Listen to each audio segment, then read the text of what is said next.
इज्जत, value, power जो हर कोई पाना चाहता है। हर कोई चाहता है कि ये दुनिया उसकी कदर करे, उसकी इज्जत करे। हर किसी को पावर चाहिए, लेकिन पावर मिलती कैसे है? पावर मिलती है समझदारी, चालाकी और होशियारी से। तो चालाकी के नियम समझने के लिए हम पावर के ऊपर लिखी गई किताब द 48 लॉ ऑफ पावर के कुछ रूल्स को समझेंगे। मतलब कि सोसाइटी में खुद की वैल्यू कैसे बढ़ानी है और अपनी पावर को कैसे बढ़ानी है, इस चीज पे फोकस करेंगे। तो चलिए शुरू करते हैं। तो रूल नंबर 1 है don't argue but prove it. बहस करके मत जीतो, बल्कि साबित करके जीतो।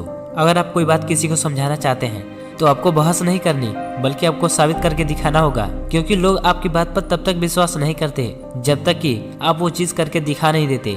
जब तक थॉमस एडिसन ने बल्ब का आविष्कार नहीं किया था, तब तक लोग उनका मजाक उड़ाते रहे। लोगों को विश्वास नहीं हो रहा था कि ऐसा भी कुछ हो सकता है, लेकिन थॉमस एडिसन ने बहस न करके साबित किया कि ऐसा भी कुछ हो सकता है। इसलिए आप बहस करके मत जीतो, बल्कि अपने एक्शन से जीतो। क्योंकि जब आप बहस करते हो तो लोगों को लगने लगता है कि आप सिर्फ बोलते हो, करते कुछ नहीं, जिससे आपकी वैल्यू और गिरने लगती है।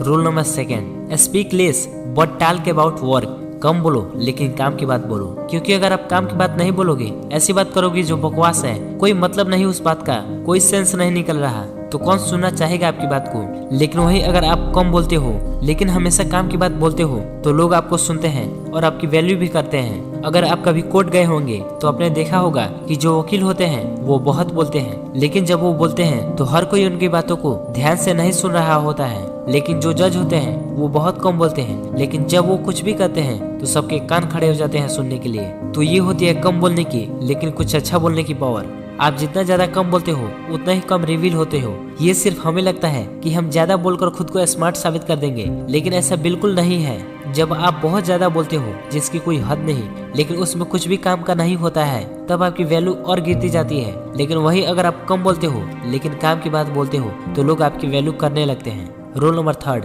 Make sense of your absence. अपनी कमी का एहसास कराओ।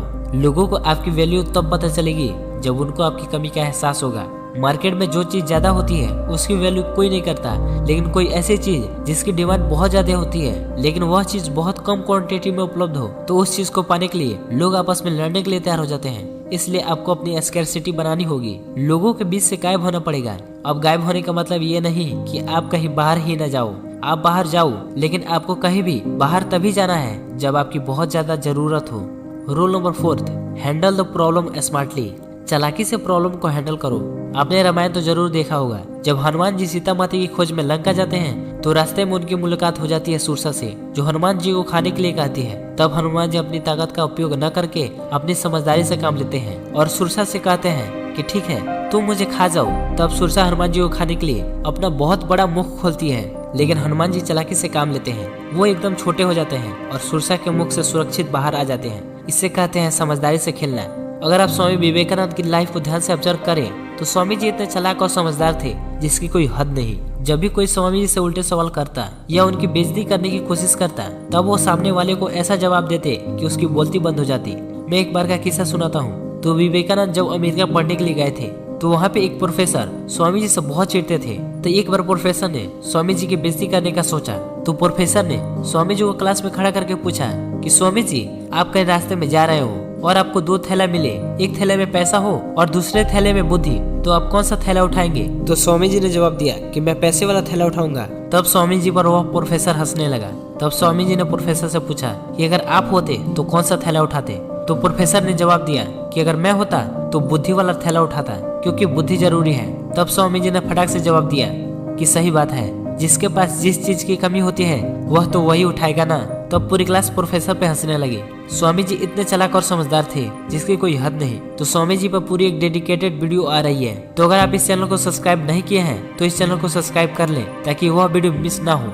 Rule number 5, positive attitude. जिस इंसान के अंदर पॉजिटिव एटीट्यूड होता है वह इंसान प्रॉब्लम की हमेशा पॉजिटिव साइड को देखता है, जिससे वह हर प्रॉब्लम से बहुत चालाकी से बाहर आ जाता है। एक बार क्या होता है कि एक आदमी को 20 किलोमीटर कहीं पैदल जाना होता है, तो वह आदमी सिर्फ 2 किलोमीटर चलने के बाद खुद से कहता है कि अब सिर्फ 18 किलोमीटर बचा है, जैसे कि 18 किलोमीटर चलकर बोल रहा हो कि अभी सिर्फ 2 किलोमीटर बाकी है। इससे कहते हैं पॉजिटिव एटीट्यूड।